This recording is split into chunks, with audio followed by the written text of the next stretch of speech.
بسم الله الرحمن الرحيم. كذبت ثمود بالنذر فقالوا أبشرا منا واحدا نتبعه إنا إذا لفي ضلال وسعر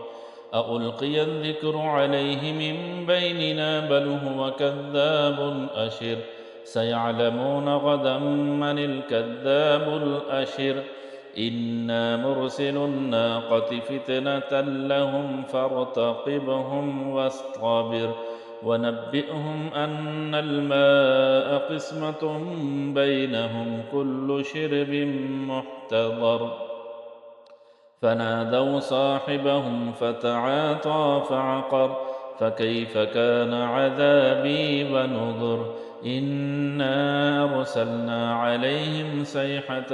واحدة فكانوا كهشيم المحتضر ولقد يسرنا القرآن للذكر فهل من مدكر كذبت قوم لوط بالنذر إنا أرسلنا عليهم حاصبا إلا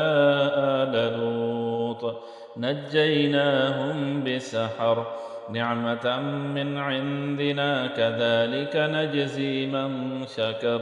ولقد أنذرهم بطشتنا فتماروا بالنذر ولقد راودوه عن ضيفه فطمسنا أعينهم فذوقوا عذابي ونذر ولقد سبحهم بكرة عذاب مستقر